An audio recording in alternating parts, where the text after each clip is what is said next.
Hoje temos um vídeo com uma grande dose do síndrome do baby duck, ou patinho. Esse termo habitualmente se refere ao medo de algo novo e supostamente grandioso. Quando alguém, normalmente com mais de 30 anos, se depara com algo novo, tende a pensar que antigamente tudo era melhor.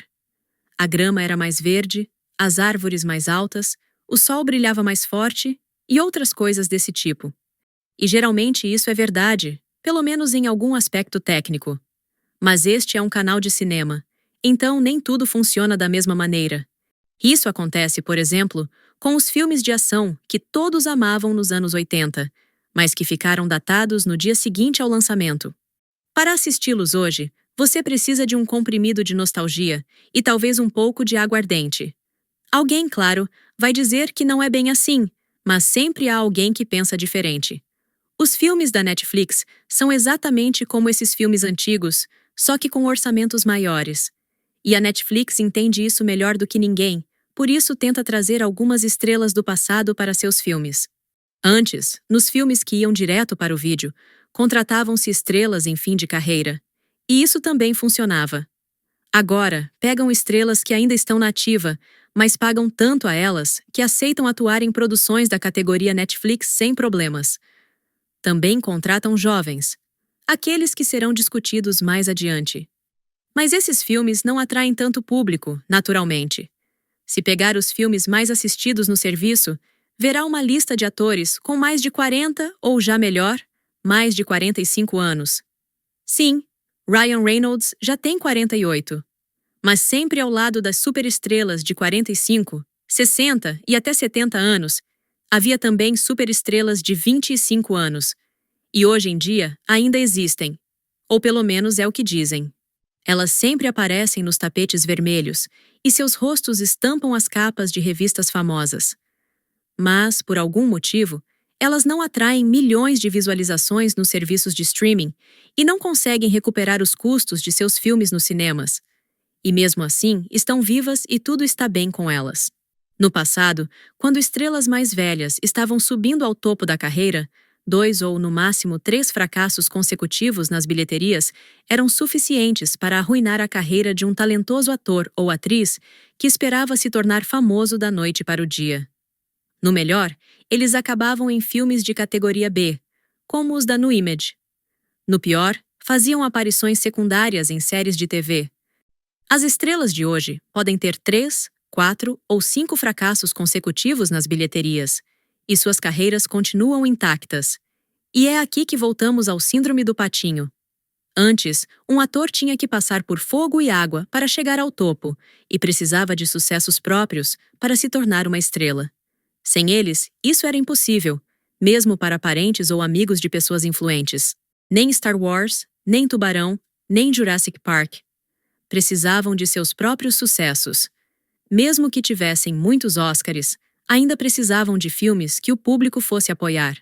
Até aquelas pessoas que dificilmente poderiam ser consideradas geradoras de caixa, como Meryl Streep, tinham seus próprios sucessos. Entre O Franco Atirador e Entre Dois Amores, ela teve 8 sucessos de bilheteria em 10 filmes. Essa é uma estatística que qualquer sobrinho talentoso morreria de inveja. O mesmo vale para Barbra Streisand, uma das atrizes mais famosas e rentáveis daquela época em que Hollywood só contratava mulheres incrivelmente belas para os papéis femininos principais. Ou talvez a vida nos Estados Unidos, naquela época, fosse realmente muito difícil. Ou, como de costume, por trás dos slogans bonitos que diziam que antes não havia mulheres comuns no cinema, havia algo suspeito. Enfim, hoje eu gostaria de me concentrar nas superestrelas mais recentes. Não há razão para fazer um vídeo individual para cada uma delas, porque elas têm poucos filmes, e se estivessem ativas nos anos 90 ou até nos anos 2000, já estariam enterradas e esquecidas. Mas hoje isso não pode acontecer. Alguém pode ficar ofendido e fazer um escândalo. Portanto, todas as estrelas continuarão a ser estrelas, até que alguém mais importante decida que é hora de substituí-las. Antigamente, havia 30 agentes influentes e poderosos em Hollywood. Agora, há apenas 2 grandes agências de talentos e uma terceira, menor, que controlam tudo. Se você vê uma jovem estrela, há 99% de chance de ela ser representada por uma dessas 3 agências. 1% restante é o não tão jovem Bill Murray. Ele não tinha e ainda não tem agente. Por isso, ele perdeu muitos papéis, porque não conseguiam entrar em contato com ele. Mas parece que ele está bem com isso. Hollywood não é única nesse aspecto. Tudo está se tornando globalizado. 30 ou 40 anos atrás, as publicações mais antigas e respeitadas de Hollywood eram independentes, pertencendo a 10 pessoas diferentes. Agora, todas elas pertencem a uma pessoa. E essa pessoa também tem participação em estúdios como o A24, cuja popularidade foi impulsionada por essas mesmas publicações. Depois alguém vai dizer que os críticos foram comprados.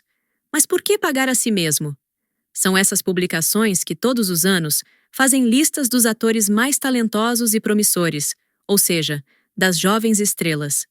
Geralmente, são os mesmos 10 ou 20 nomes.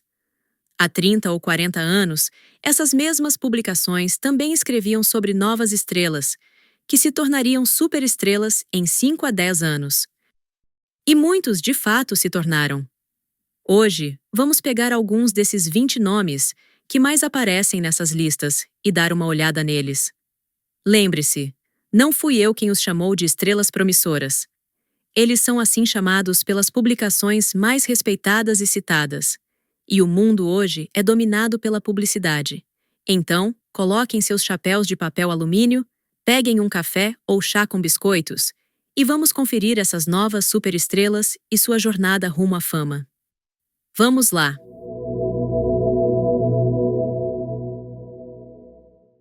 Vamos começar com Anya Taylor-Joy. Todos a adoram, exceto, talvez, algumas pessoas maldosas que acham que ela se parece com Sid. E isso é revoltante. Taylor-Joy é um pouco inglesa, um pouco argentina e um pouco sul-africana, quase como Charlize Theron. Só que ela nasceu em Miami. Seus pais estavam de férias em Miami e aqui de repente isso aconteceu. Ela mesma brinca bastante com essa coincidência, mas garante que sempre quis morar na Argentina. Aparentemente, algum dia depois. A carreira de Taylor-Joy começou de uma forma bem original. Ela foi cortada do filme Academia de Vampiros, de 2014. O filme ficou tão bom que foi muito reduzido na edição, eliminando qualidade. Taylor-Joy também ficou de fora. Naquela época, com o sucesso de Crepúsculo, todo mundo queria fazer filmes de vampiros. Mas a moda subiu tão rápido quanto caiu. Porém, provavelmente, Taylor-Joy não ficou muito chateada. O filme fracassou nas bilheterias. Ela teve que ir para as séries, mas só por um ano. Em 2015, ela conseguiu o papel principal feminino no filme de terror de baixo orçamento de Robert Eggers, A Bruxa. Depois do lançamento de A Bruxa, Eggers rapidamente se tornou um grande talento. Antes disso, ele era apenas um cara barbudo que fazia curtas e trabalhava como designer em produções menores. Conseguir o papel principal num filme de um especialista como ele não parecia ser um grande avanço. Eggers comentou que não tinha muito dinheiro para o filme, então não planejava fazer um grande casting, mas também não esperava contratar a primeira atriz que aparecesse. No entanto, quando viu Taylor-Joy, a escolheu imediatamente. O filme custou 3 milhões de dólares e arrecadou 40 milhões nas bilheterias. Assim, Taylor-Joy chamou a atenção e logo foi convidada para outros filmes de terror e thrillers assustadores, até para a Netflix. E tudo poderia ter sido diferente se A Bruxa tivesse fracassado. No mesmo ano, Taylor-Joy apareceu no filme A Jornada dos Vikings. As aventuras foram tão interessantes que conseguiram uma pontuação de 4 em 10 dos espectadores. Depois de ter se destacado em A Bruxa, o próximo filme de terror de Taylor-Joy, Morgan, foi um fracasso. O filme não conseguiu nem recuperar seu modesto orçamento de 8 milhões de dólares. Mas o resgate veio da diáspora indiana de Hollywood.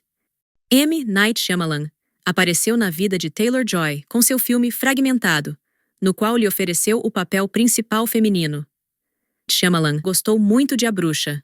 Fragmentado foi um filme difícil de produzir. Joaquin Phoenix abandonou o projeto, e ele teve que ser substituído por James McAvoy pouco antes das filmagens. Além disso, Shyamalan financiou o filme com seu próprio dinheiro e planejava gastar menos do que 9 milhões de dólares que o projeto no final custou. Mas a saída de Phoenix e várias interrupções nas filmagens por causa de McAvoy, que constantemente se machucava, forçaram o diretor a gastar alguns milhões a mais. Contudo, tudo terminou bem tanto para Shyamalan quanto para Taylor-Joy e McAvoy. O filme de 9 milhões arrecadou 278 milhões nas bilheterias. Só podemos imaginar quantas pessoas foram mordidas pelo diretor do filme, que vendeu fragmentado para o estúdio pelo mesmo valor que gastou no filme, sob um pequeno percentual das bilheterias. Por outro lado, seus riscos foram quase nulos, exceto, pode ser, riscos de carreira em caso de fracasso. Depois deste filme, todos se interessaram por Taylor-Joy, e ela começou a escolher seus papéis com bastante habilidade. Os filmes Here Are the Young Men, Radioactive, Puro Sangue e O Segredo de Marrowbone fracassaram nas bilheterias. O único sucesso nos 4 anos seguintes foi Vidro, que é uma continuação de Fragmentado e também de Corpo Fechado. Sua série The Miniaturist também passou despercebida. Seu principal sucesso entre 2017 e 2020 deveria ter sido o filme Os Novos Mutantes do universo dos X-Men da Fox. Na época, o estúdio decidiu substituir todas as estrelas mais velhas por jovens e começou a filmar Fênix Negra e Os Novos Mutantes. Agora, Hugh Jackman e as bilheterias bilionárias de Deadpool e Wolverine, onde os dois atores têm mais de 100 anos combinados, estão olhando para tudo isso, engasgando de rir. Mas, na época, os profissionais achavam que isso era o melhor. Embora Os Novos Mutantes tenha sido filmado em 2017, ele foi lançado apenas no final de 2020. Primeiro, o filme foi refeito, depois, o estúdio Fox foi comprado pela Disney e o filme foi jogado nos cinemas para se livrar dele. Ele fracassou imediatamente, arrecadando apenas 49 milhões de dólares com um orçamento de 80. Talvez a carreira de Taylor-Joy tivesse acabado aí, ou talvez não, já que estamos em tempos novos. Porém, um sucesso ela teve. Um sucesso estrondoso, embora não nos cinemas. O Gambito da Rainha, quando foi lançado na Netflix, quebrou vários recordes de visualização da plataforma. Os críticos ficaram extasiados. O público também adorou. E Anya Taylor-Joy ganhou um Globo de Ouro. Sua carreira melhorou ainda mais e uma nova fase de fracassos começou. Com algum esforço, pode-se considerar apenas o desempenho de Emma como mediano.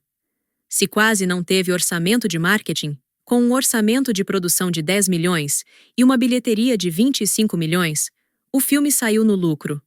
O filme é pequeno, então essa suposição é aceitável. Mas a partir daí, os orçamentos dos filmes dela começaram a crescer, assim como os fracassos. Em 2021, Taylor-Joy teve um grande fracasso com o filme de Edgar Wright, Noite Passada em Soho. Com um orçamento de 43 milhões de dólares, o filme conseguiu arrecadar somente 22. Em 2022, houve um triplo golpe com os filmes Amsterdã, O Homem do Norte e O Menu. Amsterdã, com um orçamento de 80 milhões de dólares, arrecadou apenas 31 milhões. Para ser justa, seu papel foi bastante secundário. O Menu, com um orçamento de 35 milhões, arrecadou 78 milhões. Aqui também surge a questão do orçamento de marketing, que todo filme tem, mas é raramente divulgado. Mesmo que fosse de apenas 5 milhões, o que seria fantástico em comparação com o orçamento de produção de 35 milhões, o filme só conseguiu se pagar mais tarde, embora isso tenha claramente acontecido com o tempo.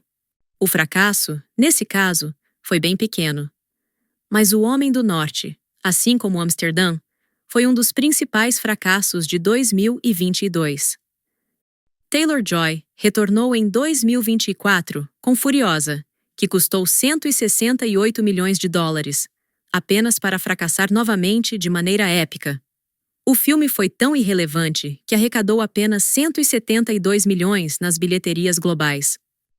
A ideia de fazer um filme sobre a versão jovem de Charlize Theron parecia estranha. Mesmo que a heroína de Theron fosse tão necessária e interessante para o público, era Theron quem as pessoas queriam, não um prelúdio com outra atriz. Mas está tudo bem para Taylor-Joy.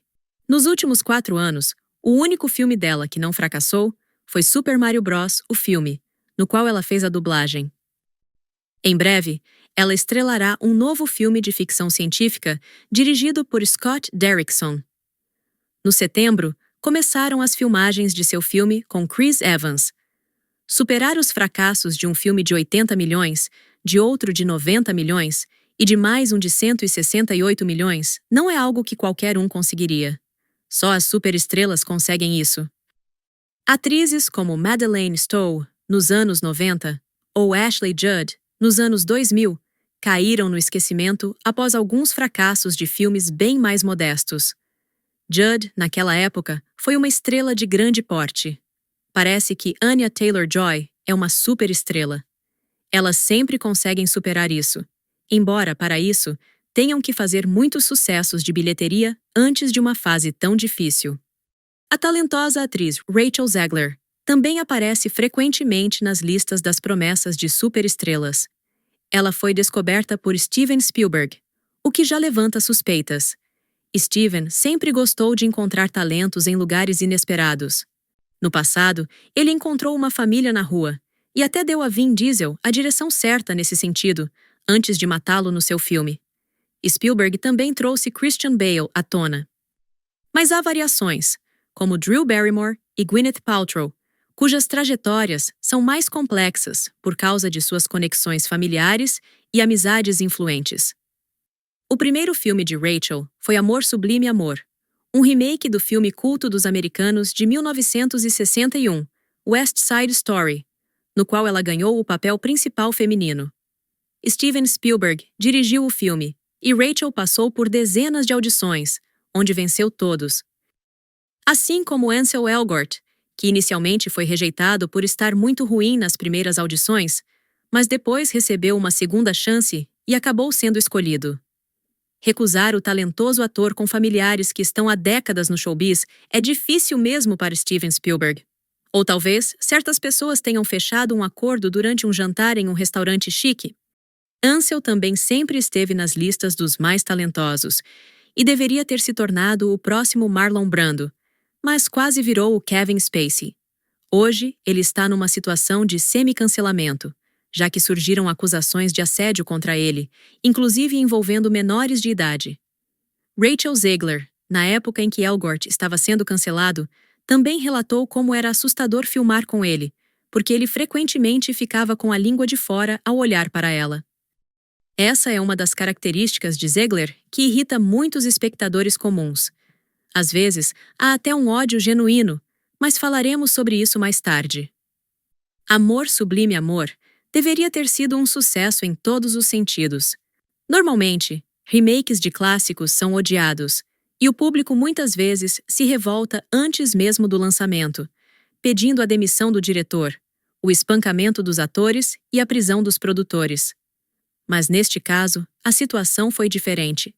Spielberg havia falado durante anos sobre seu amor pelo musical original e seu desejo de dirigi-lo. E, no geral, Spielberg é amado por muitos.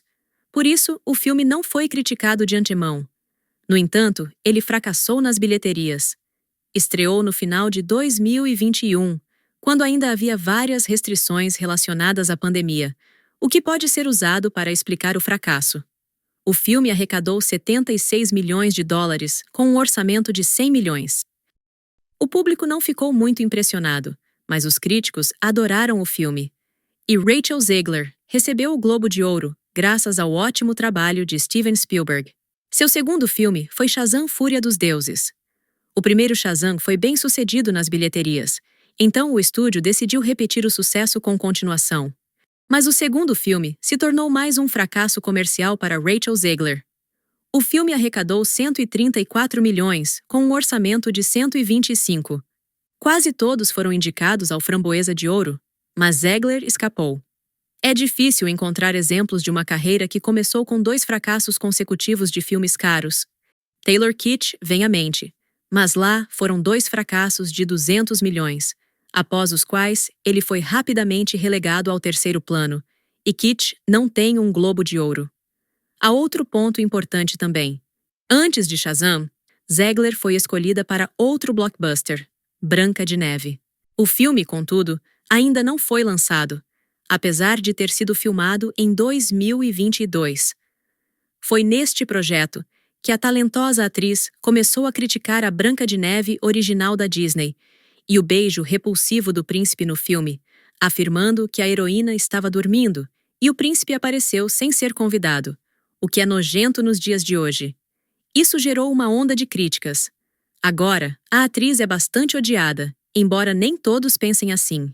Alguns acham que ela está certa, mas sempre haverá alguém com esse tipo de opinião. Provavelmente, Branca de Neve seria outro fracasso para Rachel Zegler, mas a Disney decidiu refilmar a película. Eles estão consertando o filme há 3 anos. Até mesmo os anões foram devolvidos ao filme, embora originalmente no filme, em vez deles fossem criaturas mágicas. Rumores dizem que o filme melhorou nos testes de exibição e que ninguém está pulando pelas janelas agora. Está previsto para ser lançado em 2025. No momento, o único sucesso da atriz é o prelúdio de Jogos Vorazes, A Cantiga dos Pássaros e das Serpentes, onde ela também tem o papel principal feminino. Ela quase teve 4 filmes seguidos no início da carreira, com orçamentos acima de 100 milhões de dólares. Um caso quase único, mas quando você é muito talentosa, coisas assim podem acontecer. Seria engraçado se A Cantiga tivesse fracassado, mas ela foi bem nas bilheterias, arrecadando 344 milhões com um orçamento de 100. Dentro da franquia Jogos Vorazes, isso é bem pouco, mas para um prelúdio com esse orçamento é um resultado decente. Este ano, Zegler ainda aparecerá na comédia de desastre, do estúdio A24. Mas esse filme tem um orçamento menor, então não será tão surpreendente como alguém pode sobreviver a isso em caso de fracasso. Especialmente quando falamos sobre tão grande estrela. A outra grande estrela que tem imunidade a fracassos. O nome dela é John David Washington. Sim, ele é filho do famoso Denzel Washington. Alguém se lembra do ator Michael Douglas? Ele também é filho de um ator influente na época, Kirk Douglas. No início de sua carreira, Michael atuou em pequenos filmes que não interessavam a ninguém e eram feitos com um orçamento irrisório. No final dos anos 70, ele teve um grande sucesso com Síndrome da China e passou a assumir papéis principais em filmes de maior orçamento. Após 2 fracassos consecutivos em produções desse tipo, ele quase encerrou a carreira, pois ninguém mais queria trabalhar com ele. Mas aconteceu tudo por uma esmeralda, e depois disso, Douglas passou alguns anos estrelando apenas sucessos, até se tornar uma superestrela. John David Washington teve um início de carreira semelhante. Só que no caso dele, o seu tudo por uma esmeralda não se tornou sucesso para ele, e apesar disso, ele está indo muito bem. Se não contarmos papéis de quinta linha e séries de TV, o primeiro grande filme de sua carreira como protagonista foi Infiltrado na Clã. Este foi um sucesso de bilheteria, arrecadando 93 milhões de dólares com um orçamento de 15 milhões. O talentoso filho de Denzel logo recebeu várias indicações a prêmios, como o Globo de Ouro e o prêmio Screen Actors Guild.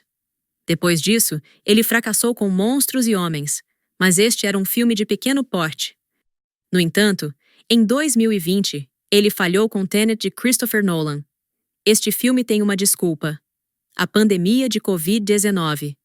Foi o primeiro filme de grande orçamento a ser lançado nos cinemas após o relaxamento das restrições da pandemia. Tenet foi exibido nas mesmas semanas que Os Novos Mutantes de Taylor-Joy, e ambos afundaram nas bilheterias juntos. Depois disso, Washington foi para a Netflix, onde todos os filmes são considerados bem-sucedidos. Após estrelar 2 filmes para o serviço de streaming, ele retornou às telonas com Amsterdã. Sim, o mesmo filme com o qual Taylor-Joy fracassou.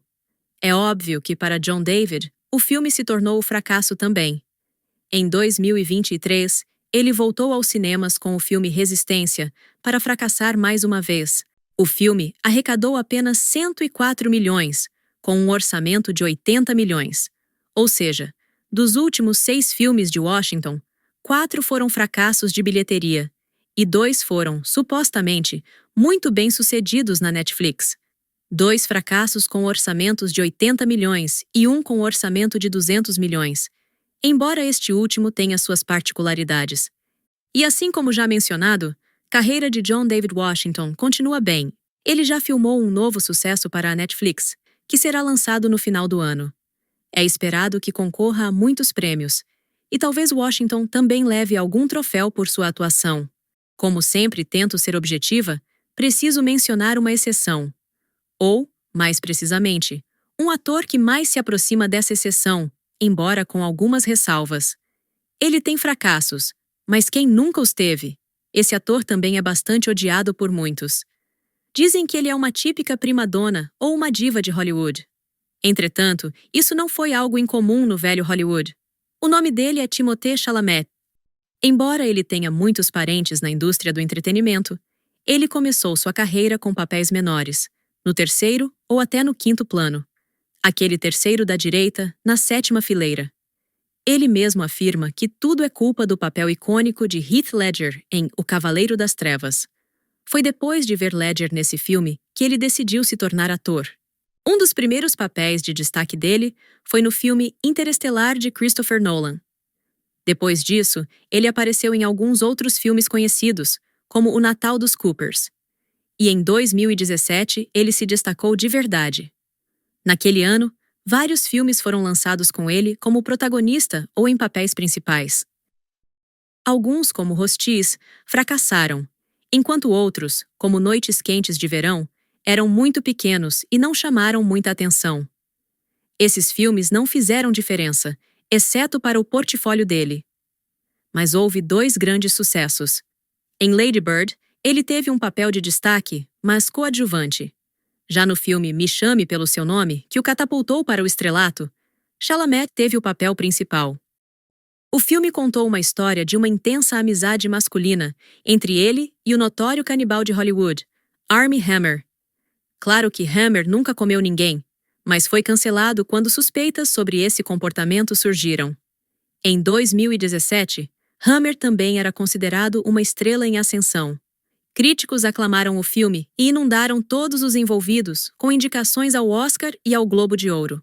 Timothée recebeu indicações para todas as premiações importantes, como melhor ator. O filme arrecadou 42 milhões de dólares com um orçamento de 4. Em vez de ir para papéis mais comerciais, Chalamet optou por filmes menores, mas com bom potencial de prêmios. Mais tarde, ele diria que conversou com Leonardo DiCaprio sobre carreira, e DiCaprio o aconselhou a não se envolver com filmes de super-heróis antes de 35 anos, e até lá, a focar em outros tipos de projetos. Assim, de 2017 a 2021, ele se dedicou a produções mais modestas. Alguns fracassaram, mas outros, como Adoráveis Mulheres, foram grandes sucessos de bilheteria, arrecadando 219 milhões de dólares com um orçamento de 40. Ele encerrou essa fase de sua carreira com filmes para o streaming Netflix, como O Rei e Não Olhe para Cima. O último se tornou um dos filmes mais assistidos da plataforma. Claro, isso também se deve a outros atores do elenco.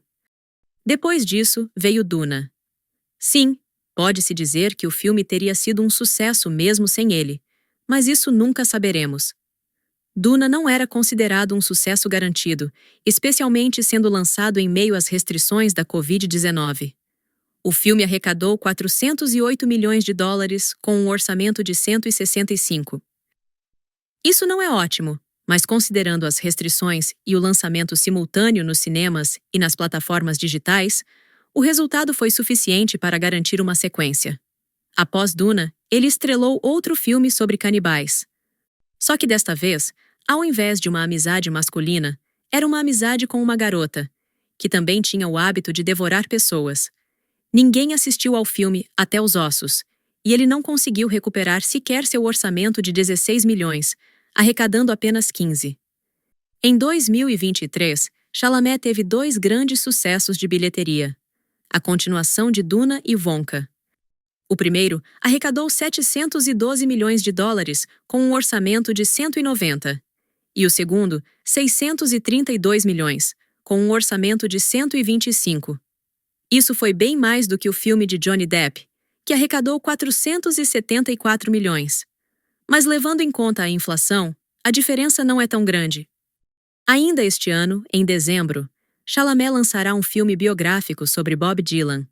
Durante as filmagens desse projeto, o talentoso ator se comportou como uma típica diva.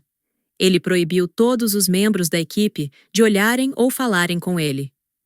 Em um incidente, Timothée confrontou um produtor por tirar uma foto, que, intencionalmente ou não, capturou o ator. O segurança foi chamado e obrigou o produtor a apagar a imagem. Para complicar, o produtor era uma mulher, e agora o ator é acusado de misoginia. Além disso, Chalamet proibiu o uso de celulares ao seu redor no set. A ação mais criticada, no entanto, foi o seu hábito de se trancar no trailer banheiro durante longos períodos, bloqueando o acesso dos outros e criando filas enormes. Todavia, agora ele é um dos poucos atores jovens, se não o único, que com suas conquistas pode ser chamado de estrela parecida com as estrelas do passado. Para consolidar essa posição sem ressalvas, ele precisaria de um sucesso inesperado, que fosse completamente atribuído ao seu nome, como o negócio arriscado de Tom Cruise ou o guarda-costas de Kevin Costner. Existem muitos outros atores e atrizes que sempre aparecem em listas como essa, mas eles ou têm poucos filmes ou não receberam grandes orçamentos. Há também uma categoria de estrelas, como Zendaya e Tom Holland. No caso de Zendaya, fora do streaming e das franquias em que ela pode ser facilmente substituída, ela teve apenas um grande fracasso de bilheteria com rivais. Ela tem um ótimo gerente ou alguém que cuida bem de sua carreira. Embora o status de estrela de ambos pareça um pouco exagerado, se comparado às estrelas dos anos 90 ou 2000, essas são as novas estrelas de hoje. Teremos que voltar a eles em 2 ou 3 anos. Por enquanto, seus fracassos são poucos, mas as franquias onde podem ser substituídos são muitas. Obrigada pela sua atenção. Inscreva-se e fique conectado.